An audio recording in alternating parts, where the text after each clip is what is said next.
tu ne trouves pas du travail, crée ton travail. Et je me suis dit, ah ok, ça fait 2 ans que je cherche, je ne trouve pas.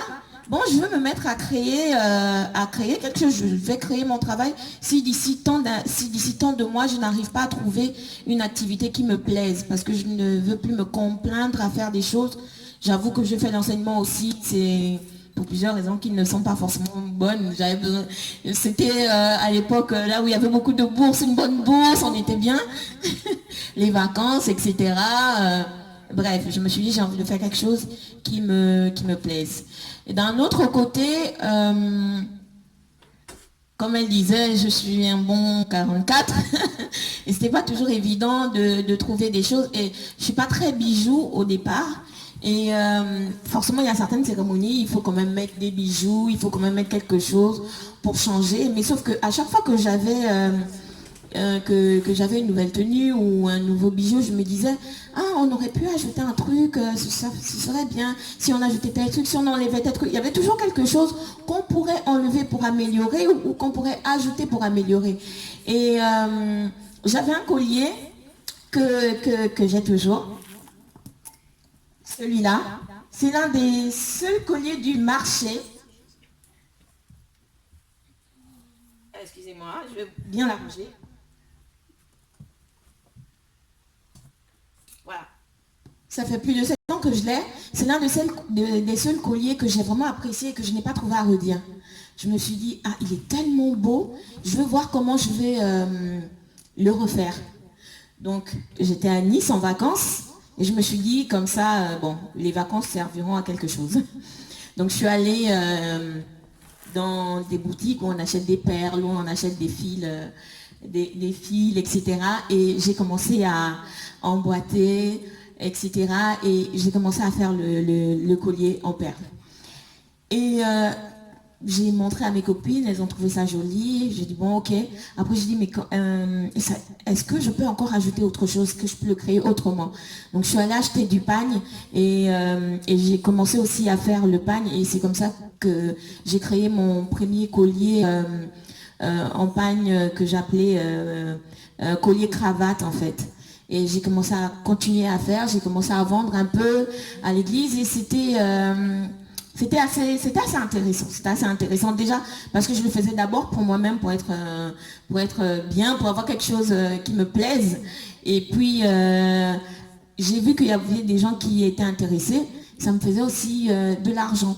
Donc à un moment donné, en lisant, je me suis souvenue déjà de la parole de mon père qui me disait c'est pas faute d'avoir essayé, ok? Et j'ai lu Clémenceau qui disait que le meilleur moyen d'échouer, c'est d'abandonner avant d'avoir réussi.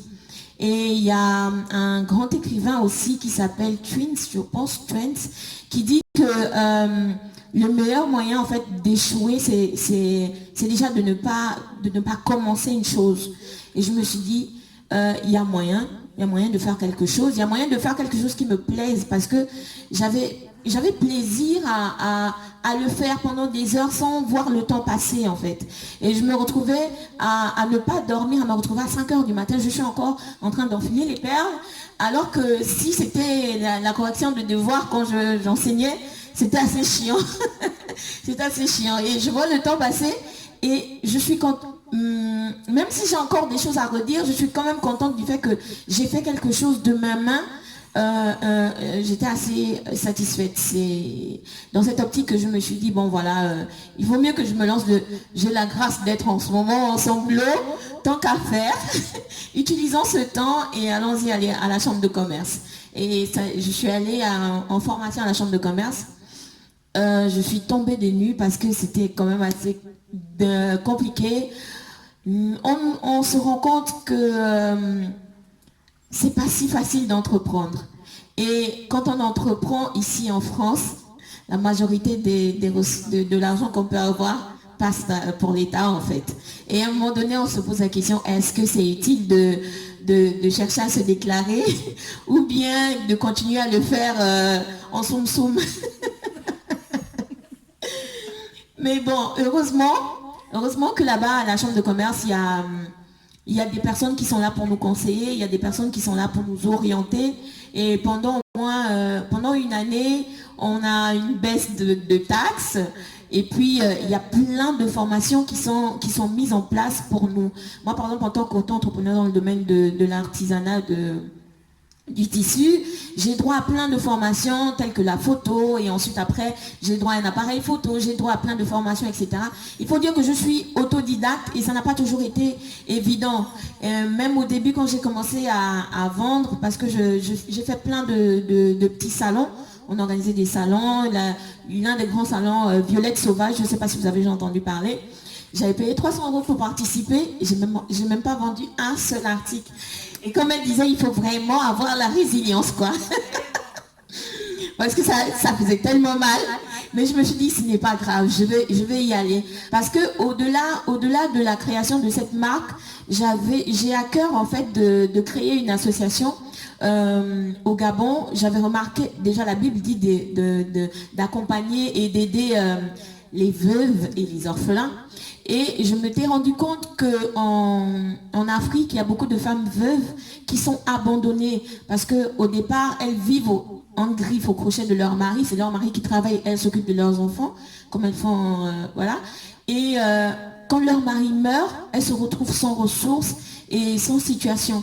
Et je me suis dit, il y a moyen là en fait de les aider. Donc mon objectif c'est d'ouvrir une association qui aide ces femmes-là tout en leur offrant une reconversion professionnelle parce que je sais que la couture, on n'a pas besoin de se déplacer pour le faire, on peut le faire sur place. Et c'est ce qui, jusqu'à maintenant, malgré les difficultés que j'ai pu rencontrer, je me suis dit, j'ai un objectif derrière et je sais que le Dieu auquel je crois va m'accompagner dans cela. Donc voilà, je ne sais pas quoi dire d'autre. En ce moment, je débute. Je ne suis pas encore en société comme elle. Je suis encore en auto-entrepreneur et ce n'est pas toujours évident. Surtout quand je reçois les relances de paye.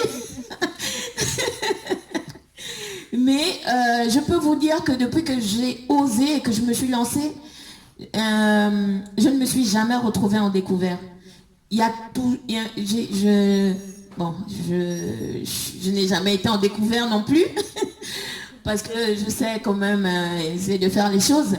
Mais à chaque fois que j'ai un souci financier, j'ai moyen en fait de pouvoir le résoudre parce que je peux présenter un produit que je fais qui me permette en fait de ne pas être dans l'inquiétude ou dans, comment on dit, la main qui demande est toujours en bas. J'ai vraiment, Dieu m'a donné cette grâce-là de ne pas pouvoir être derrière les gens ou d'espérer que les gens viennent toujours à mon aide parce que je peux créer quelque chose qui peut être valorisé et acheté. Donc, il n'y a pas grand-chose. Là, en ce moment, au départ, j'avais la première expérience, c'est que je commençais à customiser des chaussures. Et c'était pendant l'été. Ça a bien marché.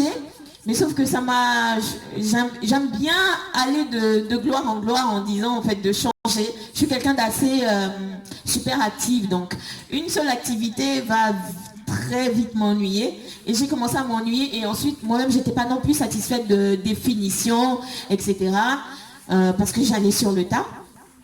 Après les chaussures, je me suis lancée dans les colliers et là je suis en train de me former.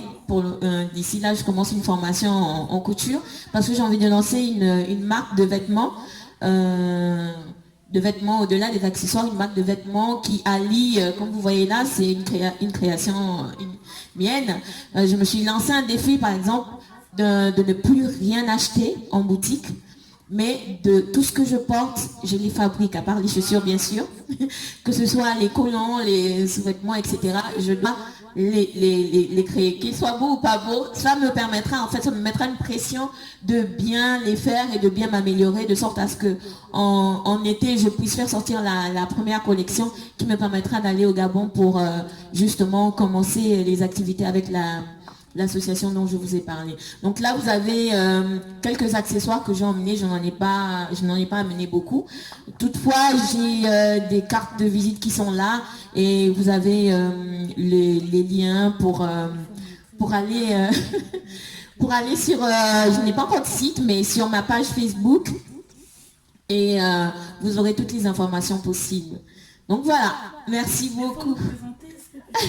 Là, on a un collier perle qui prend beaucoup de temps. Combien de temps? Oh, je sais pas, en fait, je prends tellement, je peux faire, comme je ne le fais pas tout le temps, mais je n'ai pas encore commencé à calculer le temps que ça me prend en fait. Des jours, des semaines? Oui, des jours, des semaines, ouais, ça prend quand même beaucoup de temps parce que il y a des fils barbelés ici, on introduit au fur et à mesure, mais bon, voilà quoi. Et pour le moment, comme je n'ai pas encore beaucoup d'argent pour aller commander en Chine.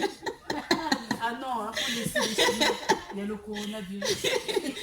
Donc ça c'est des petits sacs que j'avais créés en premier au début, mais au tout début vraiment c'est dans les débuts. Donc au fur et à mesure j'essaie de faire en sorte de m'améliorer. Comme elle disait, ben, l'échec nous permet de nous améliorer, gloire à Dieu. Donc c'est ça. Merci. Merci à toi. Merci. Merci à vous.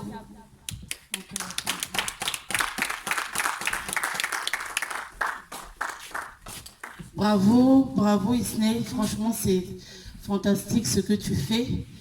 Et voilà, donc c'est pour vous dire que dans vos mains, il y a l'argent dans vos mains en fait. Il y a l'or et l'argent dans vos mains. C'est incroyable de voir, ça et puis de voir ça. Donc j'ai du mal à faire le rapprochement. Il faudrait vraiment que je te vois faire pour croire que, voilà. Donc c'est pour vous dire, voilà, dans vos mains, il y a la richesse en fait. Un don, un talent. Et c'est vrai, tu parlais des Chinois. Les Chinois, ils ont vraiment compris. Ils ont vraiment compris l'astuce, quoi. Ils ont vraiment compris l'astuce. Or que vous l'avez... Ils font pas la queue au Pôle emploi. Ils font pas la queue, hein, ça c'est vrai. Ça c'est vrai. Et vous l'avez vraiment bien dit, en fait. C'est dans les mains de chaque personne. Quand je vais vers les femmes, que je leur présente l'association divine, que je leur parle de divine, je leur dis, il n'y a personne qui a rien. Parce que des fois, elles peuvent me répondre ou me dire, mais qu'est-ce que je peux apporter à l'association? Qu'est-ce que je peux faire? Moi, je ne sais pas faire grand-chose, je ne sais rien faire. Ça, c'est pas vrai. Je leur dis, c'est pas vrai. Je dis, regarde bien, tu as forcément un don ou un talent. Si tu ne sais pas que c'est un don, regarde, il y a quelque chose que tu sais faire mieux que les autres. Il y a forcément quelque chose que tu sais faire mieux que les autres, ou il y a quelque chose, quand tu le fais, on te dit toujours, waouh, c'est toi qui as fait ça, waouh. Eh bien, sache que ton don, il est là. Ton talent, il est là. Donc je dis, il n'y a personne qui est venu sur cette terre. On parle beaucoup de Dieu, vous avez beaucoup parlé de Dieu. Bon, après, c'est vraiment Dieu, c'est vraiment une histoire personnelle. Mais si on peut dire, parce que ça relève, c'est pas quelque chose qui vient de son père ou de sa mère. C'est vraiment quelque chose qu'on ne peut expliquer et on ne peut que mettre le mot divin sur cette chose-là. Personne n'est venu sur terre, en fait, les mains vides.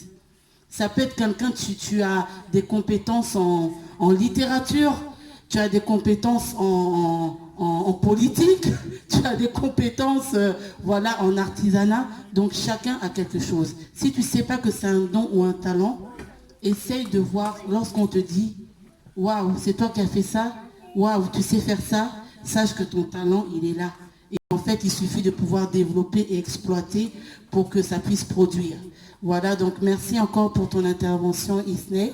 N'hésitez pas à faire un petit tour là, il y a un petit coin où il y a plein de belles choses. Donc n'hésitez pas à venir regarder et puis à vous renseigner, même sur les prix, hein, vous pouvez repartir avec quelque chose, ça va aussi l'encourager.